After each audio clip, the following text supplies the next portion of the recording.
नमस्कार दोस्तों यहाँ पे आप देख पा रहे हैं हमारा एक छत है। और ये एरिया अभी हमारा रो एरिया, यानी कि अभी हमारा सिर्फ सिविल का काम हुआ है। अब इस एरिया में दोस्तों हम एक सीलिंग बना रहे हैं, पीओपी का सीलिंग। तो आपको मैं स्टेप बाय स्टेप ये दिखाने वाला हूँ पीओपी का सीलिंग करने में क्या क्या स्टेप फॉलो किए जाते हैं। और इसी के साथ आपको एक पीओपी का डिज़ाइन भी, सीलिंग का एक सिंपल सा और जो कि एवरग्रीन डिज़ाइन है, वो भी आपको देखने को मिलेगा। तो देखिए, सबसे पहले आपको क्या करना है, जितना भी आपका सीलिंग है उससे आपको कितना नीचे सीलिंग को स्टार्ट करना है। जैसे आपका लेंटर है उससे आपको कितना नीचे रखना है, वो निशान लगाएंगे एक कोने पे, कहीं भी चारों हिस्सों में से कहीं एक कोने पे आप निशान लगाएंगे। जैसे यहाँ पे हमने 8 इंची लटकाना है तो 8 इंची का एक निशान लगाया।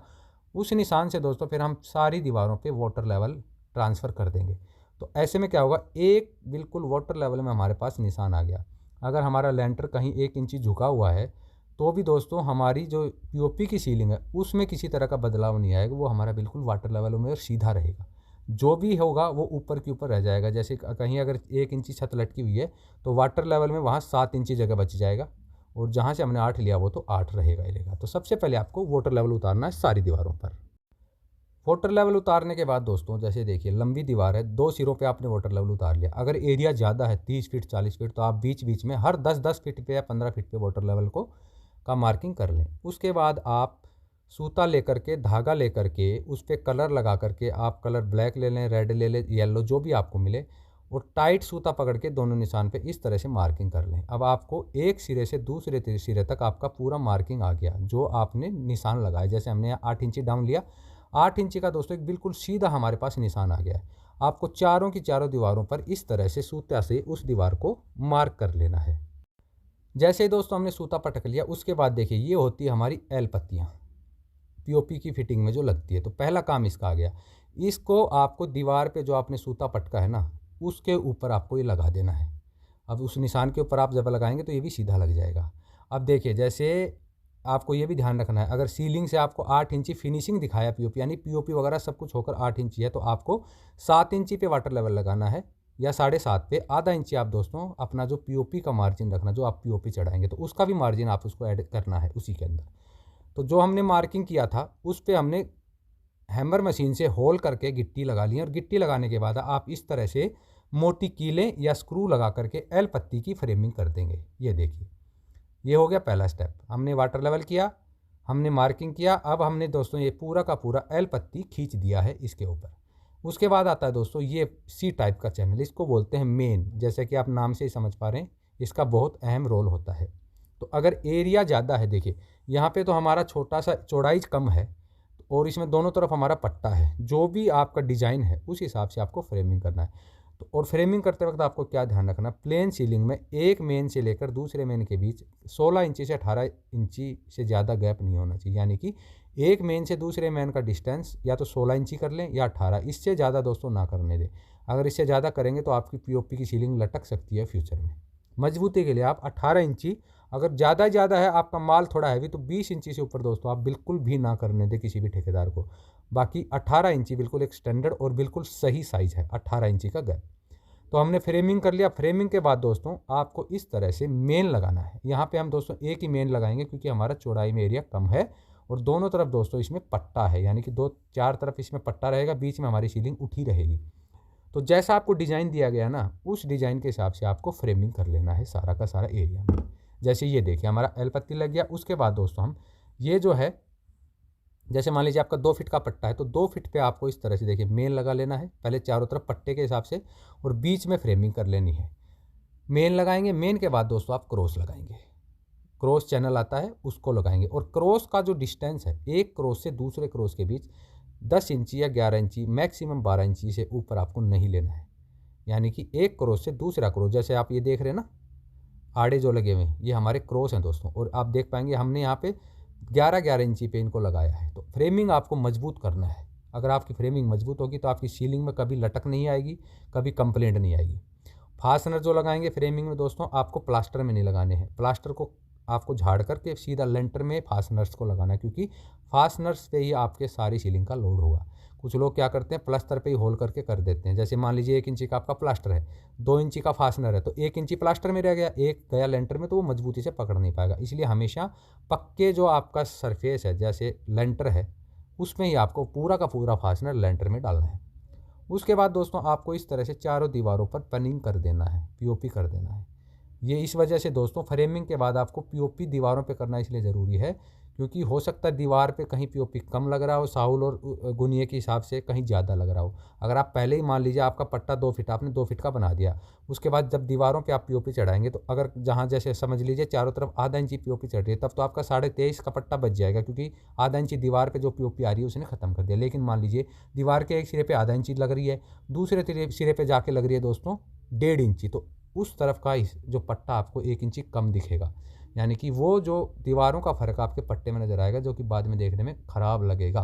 तो पीओपी का फ्रेमिंग करने के बाद सीलिंग का, उसके बाद आपको सबसे पहले दीवारों पे पीओपी की पनिंग करनी है। अगर आप पनिंग ना भी करें तो आप बूंदे लगा सकते हैं जगह जगह, उससे आपको आइडिया आ जाएगा कि आपकी दीवारों पे कितना माल आ रहा है और उस बूंदे से आप दोस्तों साइज़ लेकर के अपनी पीओपी की सीलिंग को कंप्लीट कर सकते हैं। तो दोस्तों हमने फ्रेमिंग की, फ्रेमिंग के बाद हमने सारी दीवारों पे आप देखेंगे पीओपी का पनिंग भी कर दिया है। उसके बाद दोस्तों आपको इस तरह से जाली को बांध लेना है। अब जाली बांधने का तरीका देखिए दोस्तों, सबसे पहले जो सीलिंग के अंदर प्लेन डिज़ाइन है, प्लेन सीलिंग है, आपको उसको फिनिश करना है। उसके बाद आपको कोई कॉर्निश का डिज़ाइन है, फूल पत्ती का डिज़ाइन है, डिज़ाइन का काम लास्ट में करना है। पहले आपको प्लेन सीलिंग का प्लास्टर करना है, जाली लगा लेनी है। जाली लगाने के बाद देखिए दोस्तों सारी पे हमने जाली लगा दी। अब हम इसमें सबसे पहले जो प्लेन एरिया है उसको कंप्लीट कर रहे हैं। ये हमने जो पीओपी है उसका पुताई शुरू कर दिया है। इसको बोलते हैं कच्चा करना, जो कि पहला लेयर होता है जो कि जाली में जा कर के फिक्स हो जाता है। जाली में दोस्तों आपको स्क्रू 4-4, 5-5 इंच से ज़्यादा डिस्टेंस पे नहीं लगाने हैं, वार्सल लगा के आपको स्क्रू लगाने हैं, वरना आपकी जाली लटक जाएगी। जाली लटकेगी तो आपकी सीलिंग भी लटक जाएगी।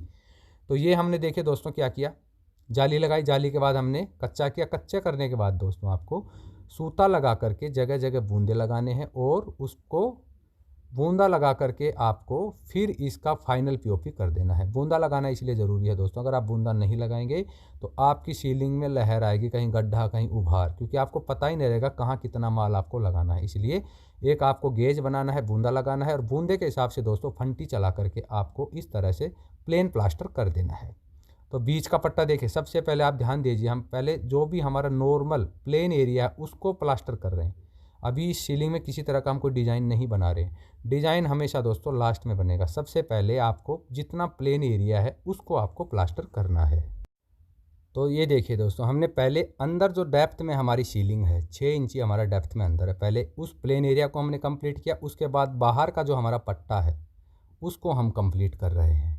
तो प्लेन एरिया आपको कंप्लीट कर लेना है। इसके अंदर जो हमारा अंदर डेप्थ में आप सेंटर में जो सीलिंग देख रहे हैं उसके अंदर दोस्तों हमारे 2 ग्रूव हैं पट्टे में और छोटा छोटा 2 मोल्डिंग है। तो डिज़ाइन आपको दोस्तों लास्ट में बनवाना है। अगर आप पहले डिज़ाइन बनाएंगे तो आपकी डिज़ाइन में फ़र्क आ जाएगा, पट्टे वगैरह में फिनिशिंग आप कर ही नहीं पाओगे। पीओपी करने का यही दोस्तों स्टेप है। अब दोस्तों हमारा अंदर का सीलिंग प्लेन वो भी कंप्लीट हो गया, बाहर का सीलिंग जो पट्टा है वो भी कंप्लीट हो गया। अब दोस्तों हम लगेंगे इसकी जो धारें बनाने में, इसके जो एज हैं वो बनाएंगे, इसमें जहाँ जहाँ ग्रूविंग है वो करेंगे, जहाँ जहाँ इसमें मोल्डिंग का काम है वो करेंगे। तो प्लेन पट्टा जो बाहर वाला है वो ऐसे ही रहेगा। दीवार और पट्टे के बीच में दोस्तों हमें एक 6 mm का ग्रूव देना है। तो वो भी हम देखिए बाद ही में देंगे। ऐसा नहीं है कि आप जब पनिंग कर रहे हैं उसी के साथ ग्रूव वगैरह करेंगे, ऐसा नहीं हो सकता दोस्तों, बन ही नहीं पाएगा। आपको पहले फिनिशिंग कर लेना, उसके बाद आपको दोबारा से तोड़ के ग्रूव वगैरह बनाने जहाँ जहाँ ग्रूविंग है। तो अब देखिए हमने अंदर का पूरा पट्टा कंप्लीट कर लिया है, पूरा फिनिशिंग कर लिया है। उसके ऊपर फिनिशिंग करने के बाद इस पर हम कोई भी डिज़ाइन बनाएंगे तो डिज़ाइन के लिए हम टकाई करके इस पर बनाएंगे। ऐसा नहीं होता है कि जब हम ये पट्टा इस पट्टे पे जैसे डिज़ाइन है तो हम डिज़ाइन साथ साथ बना लें दोस्तों, अभी ऐसा कभी भी नहीं हो सकता, उसमें आपका डिज़ाइन बन ही नहीं पाएगा। तो पहले आपको बेस तैयार करना है, जो भी साइज़ में आपका है उसको आपको कंप्लीट तैयार करना है, उसके ऊपर से आप डिज़ाइन बना सकते हैं अगर आप अपना पीओपी का काम बिल्कुल एक्यूरेट कराना चाहते हैं। तो यहाँ पे अब देखिए दोस्तों हमारा जो पट्टा है अंदर का वो भी कंप्लीट हो गया है, उसकी धारें भी बन गई हैं, कंप्लीट हो गया है। और इस पर आप नज़दीक से देखेंगे ऊपर हमने मोल्डिंग भी बना दिया है, 1 इंची का आपको मोल्डिंग नज़र आ रहा है ऊपर की तरफ। और ये हम दे रहे हैं दोस्तों दीवार और सीलिंग के बीच में ग्रूव, ये देखिए अब ग्रूव बन गया हमारा। तो इस तरह से दोस्तों स्टेप बाय स्टेप पीओपी का काम होता है। ये ग्रूव आप देख रहे हैं, ये आप सोचेंगे कि हम पहले नहीं क्यों नहीं बनाए दोस्तों, ये पहले नहीं बन सकता है, ये कंप्लीट होने के बाद ही दोस्तों जो भी डिज़ाइन है ग्रूव है वो बाद में बनता है। तो अब हम इन अंदर वाला जो हमारा पट्टा है उसके अंदर पहले हम ऊपर की मोल्डिंग बनाएंगे, उसके बाद सेम हमारी नीचे की मोल्डिंग है उसको बनाएंगे और उन दोनों के बीच में 2 मोल्डिंग जब हमारी बन जाएंगी ऊपर नीचे, एक नीचे की एज से बनेगी, एक ऊपर की एज से, उसके बाद बीच के एरिया में हमें 2 ग्रूव देने हैं। अब देखिए दोस्तों, अब यहाँ पे आपको एक चीज़ मैं दिखाऊंगा। ये हमारी ऊपर नीचे की देखिए मोल्डिंग हमारी बन गई है और ये हमने 2 ग्रूव भी डाल दिए हैं। आप देख पाएंगे इस पर हमने 2 ग्रूव डाल दिए कंटिन्यू। अब ग्रूव डालने के लिए दोस्तों हमने इसको तोड़ा है पट्टे को, पहले हमने इसको बनाया है फिर तोड़ा है। लेकिन दोस्तों प्रोसीजर यही है, अगर हम ये साथ साथ ग्रुप बनाते तो ये नहीं बन पाता। तो ये देखिए ऊपर हमारा मोल्डिंग आ गया और बीच में ग्रूव आ गया। लेफ्ट साइड में आप देखेंगे हमने बने बनाए पीओपी का जो पट्टा उसको तोड़ा है ये ग्रूव बनाने के लिए। तो ये दोस्तों स्टेप यही होता है। कुछ लोगों को देखने में लगेगा कि पहले बनाया फिर तोड़ दिया, इससे अच्छा साथ साथ ही बना लेते, लेकिन दोस्तों प्रोसीजर यही है सही तरीके से काम करने का। अगर साथ साथ बनाएंगे तो कभी भी आपका पट्टा भी नहीं बन पाएगा, कभी भी ग्रूविंग भी मोल्डिंग भी साइज में भी नहीं बनेगा, बिल्कुल ख़राब काम हो जाएगा। तो अब हम इसको फिनिशिंग करें, जो भी इसमें डिज़ाइन है ग्रूव है, ये बीच का पट्टा आप देख पा रहे हैं हमारा कंप्लीट है। और अब देखिए दोस्तों, अब हम क्या कर रहे हैं, हमने बीच का जो पट्टा था उसका काम कर लिया, यहाँ पे क्लाइंट ने ग्रूव को कैंसिल कर दिया, हमने उसको फिर वापस भरा है। अब हमारा सीलिंग के अंदर भी दो ग्रूव हैं, एक अंदर वाले पट्टे में है 4 इंची छोड़ करके, एक हमारा बाहर वाले पट्टे में जो बड़ा पट्टा है इसमें भी एक ग्रूव है।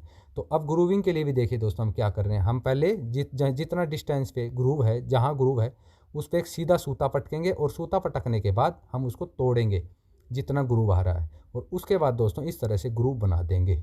इस तरह से ये देखिए दोस्तों, तो पहले आपको मार्किंग कर लेना है, मार्किंग करने के बाद आपको उसको तोड़ना है जितना भी ग्रूव है। अगर 5 mm का तो 5 mm के हिसाब से तोड़ेंगे, 10 mm है तो 10 mm के हिसाब से तोड़ेंगे।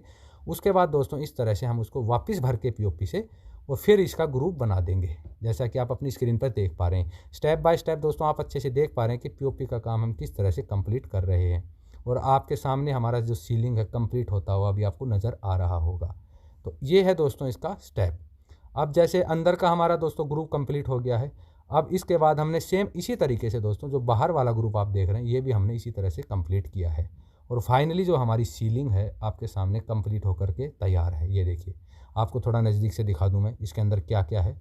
ये देखिए 2 ग्रूव हैं, एक अंदर वाले में एक बाहर वाले में, और अंदर की तरफ 2 मोल्डिंग है, बीच में 2 ग्रुप थे पहले दोनों मोल्डिंग के, वो अभी क्लाइंट ने कैंसिल कर दिए हैं, खाली मोल्डिंग है इस तरह से देखिए।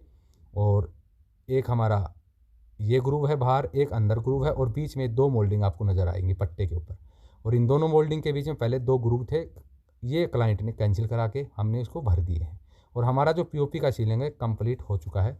इस तरह से हमने इसको पूरा का पूरा अच्छे तरीके से काम को कर दिया। उसके बाद आप कंटिन्यू अपनी जो दीवारों की पनिंग है उसको नीचे ले जा सकते हैं।